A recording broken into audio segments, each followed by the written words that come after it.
प्रभु से जब भी आप कुछ मांगने जाते हैं तो आपको वो नहीं मिलता जो आपको चाहिए होता है। प्रभु आपको वो देते हैं जो आपके लिए सही होता है। नमस्ते दोस्तों, स्वागत है आपका एक नई सीरीज में जिसका नाम है गीता ज्ञान।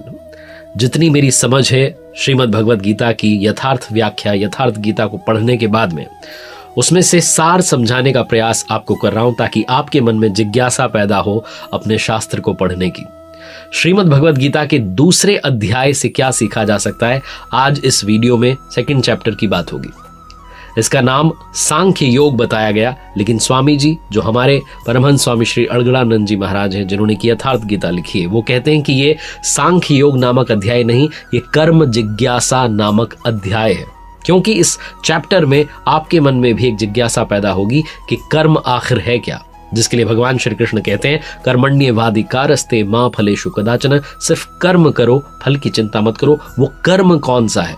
क्या ये वो कर्म है जो आप और हम डेली लाइफ में करते हैं, अपनी अपनी नौकरी बचाने के लिए, अपना व्यवसाय करने के लिए, अपने धंधे को और बड़ा करने के लिए, अपने बिजनेस को और आगे ले जाने के लिए? नहीं, ये कौन सा कर्म है, इसके बारे में भी इस चैप्टर में बात होती है।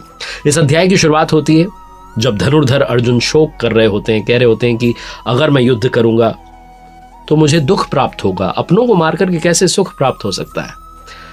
वाकई में अगर आप समझें तो अर्जुन को कौरवों को मारने में आपत्ति नहीं थी। उनको जो अपनी आंखों के सामने वो बुजुर्ग दिख रहे थे, जिसमें पितामह भीष्म थे, वो बुजुर्ग जिसमें आचार्य द्रोण थे, आचार्य कृपाचार्य थे, उनको मारने में अर्जुन को लग रहा था कि ये बड़ा मुश्किल होने वाला है। तो बुजुर्गों को कैसे मारा जा सकता है, कैसे इस युद्ध में आगे जाया जा सकता है, बहुत सारी रूढ़ियां जो थी उनका सहारा अर्जुन ने लेना शुरू किया। क्या अर्जुन घबरा चुके थे? बिल्कुल घबरा चुके थे। अब अर्जुन को जरूरत थी मोटिवेशन की, सच्चाई को जानने की। हालांकि उन्होंने बहुत सारे सिद्धांत बताए, बहुत सारी रूढ़ियां जो थी वो सामने लेकर आए, लेकिन अभी तक भगवान श्री कृष्ण ने कुछ कहा नहीं।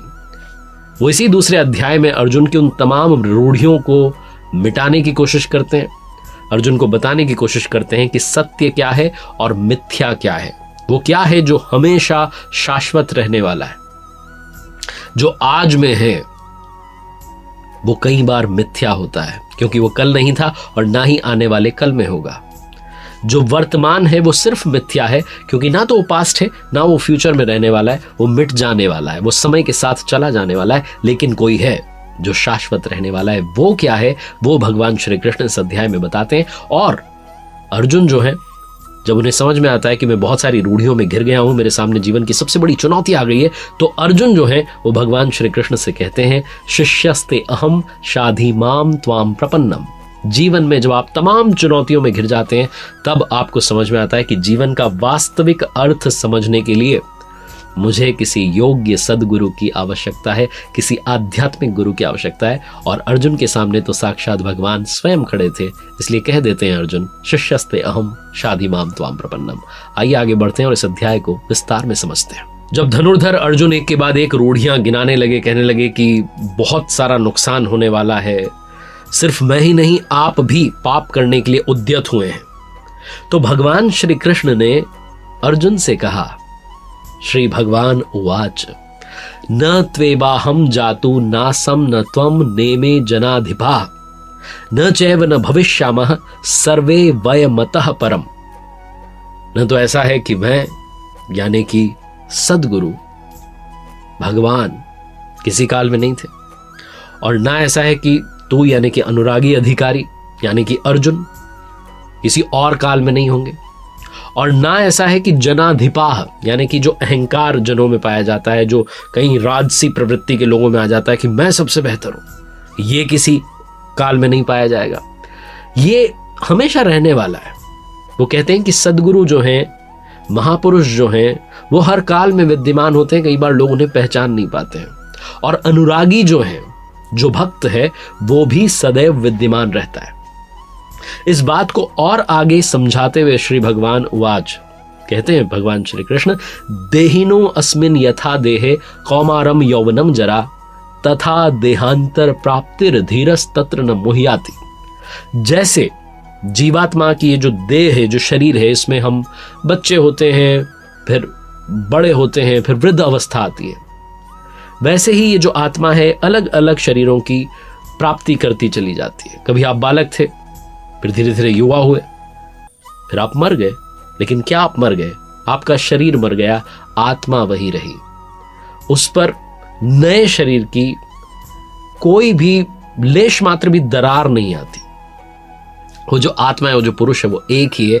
यही समझाने की कोशिश भगवान श्री कृष्ण करते हैं और ये कहते हैं कि ये जो कलेवरों का परिवर्तन है, ये जो बॉडी का चेंज है, इस बॉडी से उस बॉडी में, ये चलता रहेगा जब तक इस चेंज से आगे की वस्तु नहीं मिल जाती। और आगे बढ़ने से पहले आपको बता दूं कि सिर्फ उन्हीं श्लोकों के अर्थ समझाने की कोशिश कर रहा हूं विस्तार में, जिनमें इस चैप्टर का सार छुपा हुआ है। अगर आप घर बैठे डिटेल में पढ़ना चाहते हैं तो स्वामी जी की यथार्थ गीता, आप यथार्थगीता.com ये वेबसाइट है, इसका लिंक आपको डिस्क्रिप्शन कमेंट बॉक्स में मिलेगा, मंगवा सकते हैं। किसी भी भाषा में आप घर बैठ करके पढ़ सकते हैं। अब आगे बढ़ते हैं। भगवान श्री कृष्ण थोड़ा और समझाने की कोशिश करते हैं अपने सखा, अपने मित्र, अपने शिष्य अर्जुन को। भगवान श्री कृष्ण कहते हैं, श्री भगवान उवाच मात्रा स्पर्शास्तु कौन्तेय शीतोष्ण सुख दुग्धा आगमा पाइनो नित्यांस स्तांस्ति तिक्षस्व भारत। वो कहते हैं कि अर्जुन, सुख दुख सर्दी और गर्मी को देने वाले जो इंद्रियों के विषयों के संयोग हैं, ये क्षण भंगुर है, तो इनका त्याग कर। अर्जुन जो था वो इन सब को लेकर के, जो इंद्रियों के विषयों के सुख हैं, इनको स्मरण करके ही विकल हो रहा था कि सब छूट जाएगा। तो भगवान श्री कृष्ण समझाते हैं कि क्षणिक हैं, झूठे हैं, नाशवान हैं, ये हमेशा नहीं रहने वाले। ना तो विषयों का संयोग हमेशा रहेगा, ना इंद्रियों में क्षमता रहेगी इन विषयों का सुख भोगने की। ये सब टेम्पररी है, ये समझाने की भगवान श्री कृष्ण कोशिश करते हैं, बताते हैं। लेकिन आप इस श्लोक में समझिए कि जो कुरुक्षेत्र, जहां कहा जाता है कि बहुत कम समय में युद्ध हो गया, क्या वहां इतने सारे मौसम आ गए कि अर्जुन को ये सब सहना पड़ रहा है? भगवान कह रहे हैं कि तो इसको सहन कर, सर्दी को, गर्मी को। असल मायने में ये जो युद्ध है, ये गीतोक्त युद्ध जो है, ये बाहरी युद्ध नहीं है। ये आपके अंदर हृदय में जो विकार हैं, जो अच्छाई में बुराई में लड़ाई चल रही है, ये युद्ध उसका है। जैसा कि मैंने पहले चैप्टर में बताया था कि अर्जुन जो है वो अनुरागी का प्रतीक है, वो भक्त का प्रतीक है, जो भगवान के दर्शन पाने के लिए विकल है, उसका प्रतीक है। जब आप प्रभु को पाने के लिए निकल पड़ते हैं, दर्शन करने के लिए निकल पड़ते हैं, तो बहुत सारे विकार आते हैं, बहुत सारे योद्धा आते हैं। वो विकार, वो जो बुराइयां हैं, वो सामने आती हैं और फिर आपको अर्जुन बनकर के उनका वध करना होता है, उन्हें मिटाना होता है और अच्छाई की तरफ जाना होता है। आगे भगवान श्री कृष्ण कहते हैं कि अर्जुन, दुख सुख को समान समझने वाले, जिस पुरुष को इंद्रियों और विषयों के संयोग डिस्टर्ब नहीं कर पाते, वो अमृत तत्व की प्राप्ति करता है। अब ये जो अमृत है, एक नई चीज आ गई। अभी तक अर्जुन को लग रहा था कि युद्ध का अगर रिजल्ट आएगा तो या तो स्वर्ग मिलेगा, या धरती मिल जाएगी, या मर जाएंगे। लेकिन भगवान श्री कृष्ण कहते नहीं, ना स्वर्ग मिलेगा, ना पृथ्वी मिलेगी, बल्कि अमृत मिलेगा। सच क्या है, झूठ क्या है, सत्य क्या है, असत क्या है, इसी को समझाते हुए भगवान श्री कृष्ण ने दूसरे अध्याय में कहा, श्री भगवान उवाच अंतवंत इमे देहा नित्यस्योक्ता शरीरिणः अनाशिनो अप्रमेयस्य तस्माद्युध्यस्व भारत। अविनाशी, अप्रमेय, नित्य स्वरूप आत्मा के जितने सारे शरीर हैं, सब नाशवान हैं। इसलिए अर्जुन तो युद्ध कर। आत्मा विनाशी है, जिसका तीनों काल में, फ्यूचर, पास्ट, प्रेजेंट, कोई नाश नहीं कर सकता। ये सच है, ये सत्य है। शरीर जो है, ये आज है, कल नहीं है, और कल नहीं था। ये असत है, ये सिर्फ एक मिथ्या है, भ्रम है, जिसका तीनों कालों में अस्तित्व नहीं है। ये नष्ट हो जाएगा, गायब हो जाएगा। आगे कहते हैं, न जायते मृते वा कदाचि नायम भूत्वा भविता वा न भूयः अजो नित्यः शाश्वतो अयम पुराणो न हन्यते हन्यमाने शरीरे। आत्मा जो है, ये किसी भी काल में न तो जन्मता है, न मरता है, सिर्फ वस्त्र बदलता रहता है, क्योंकि ये आत्मा होकर के कुछ और होने वाला नहीं है। यह जन्मा है, नित्य है, शाश्वत है, पुरातन है। शरीर के नाश होने पर भी इसका नाश नहीं होता। आप और हम आत्मा के उपासक हैं।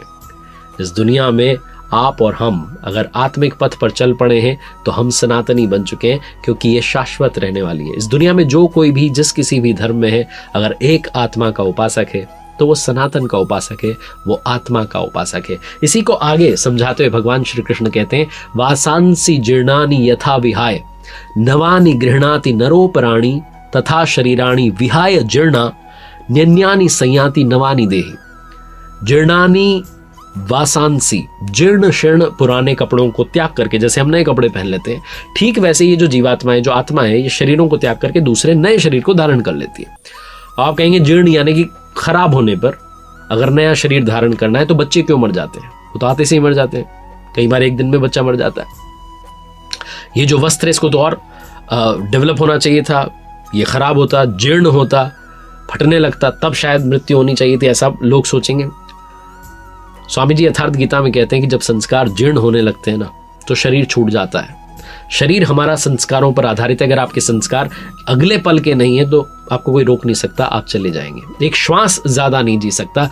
ये जो पुरुष है ये जैसा निश्चय वाला होता है वैसा ही यहां से मरकर जाने पर होता है। अपने संकल्प से जो शरीरों में पुरुष उत्पन्न होते हैं, अपने संकल्प से बनाए हुए जो संस्कार हैं उनसे आप आगे बढ़ते हैं। आप जिस तरीके के कर्म करते जा रहे हैं उसी तरीके के संस्कार बनाते जा रहे हैं। आगे भगवान श्री कृष्ण कहते हैं, नैनम छंदन्ति शस्त्राणि नैनम दहति पावकः न चैनम क्लेदन्त्य पापो न शोषयति मारुतः।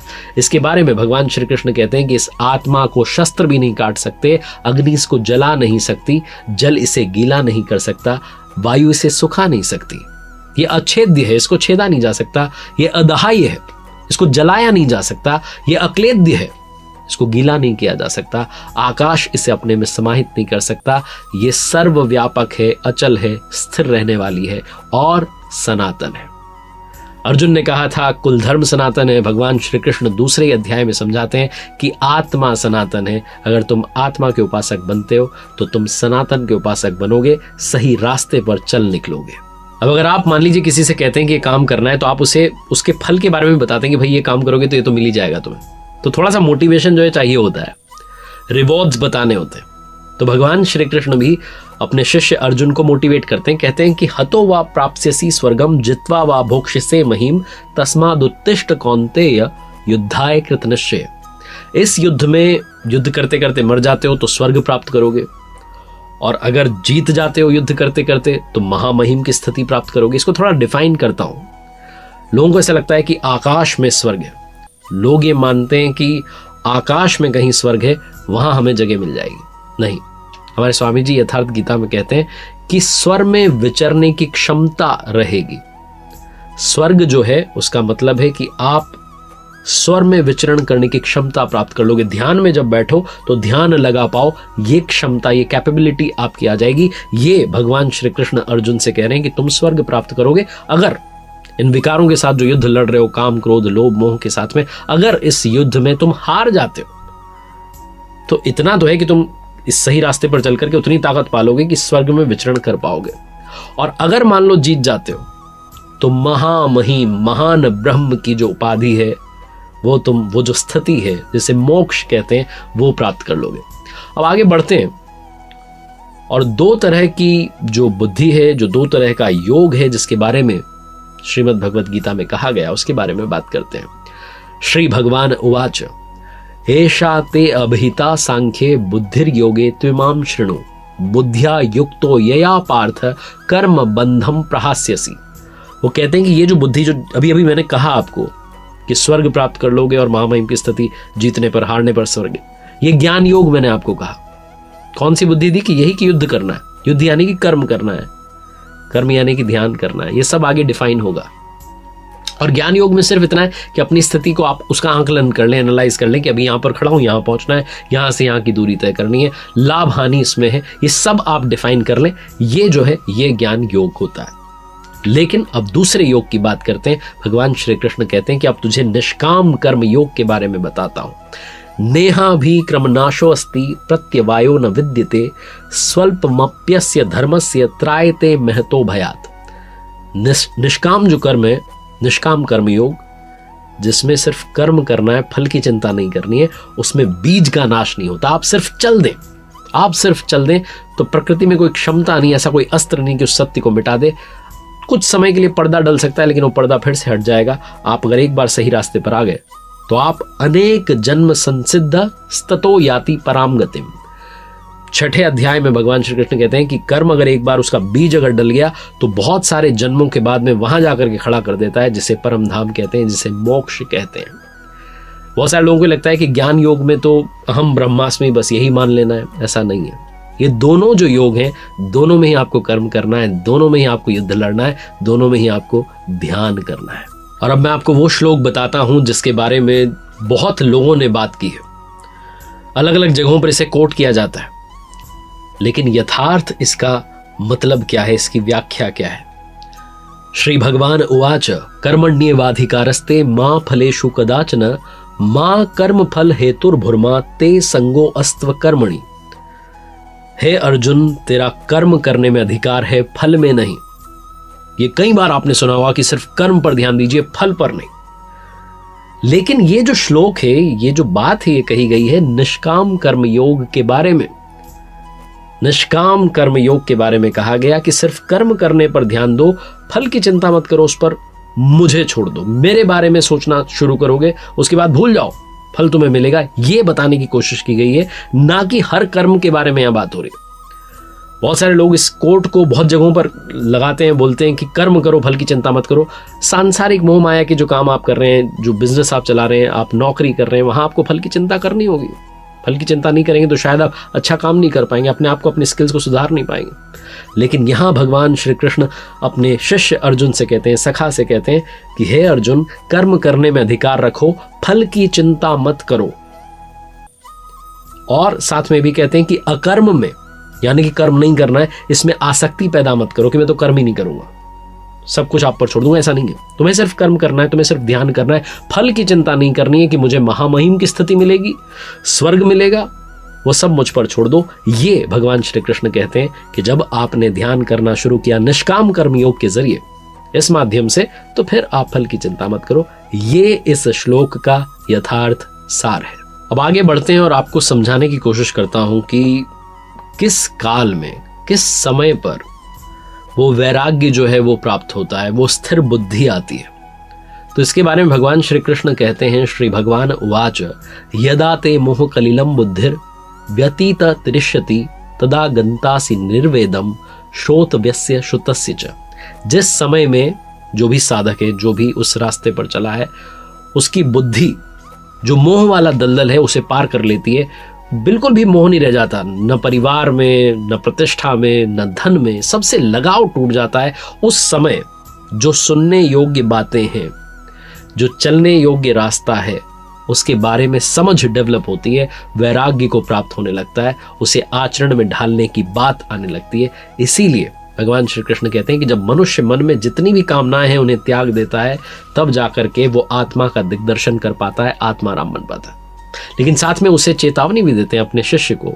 धनुर्धर अर्जुन से कहते हैं कि जिस तरीके से जल में नाव को जो हवा होती है वो हरण करके ले जाती है, उस मंजिल से दूर कर देती है, तेज हवा आती है और नाव दूर हो जाती है टारगेट से, ठीक वैसे ही ये जो विषयों में विचरण करती हुई इंद्रियां हैं, जिस इंद्रिय के साथ में मन रहता है, वो एक ही जो इंद्रिय है उस पुरुष की बुद्धि को हर लेती है। इसलिए लगातार योग का आचरण करना, लगातार ध्यान में लगे रहना बहुत ज्यादा अनिवार्य है, अगर आप साधक बन चुके हैं, उस रास्ते पर चलना चाहते हैं।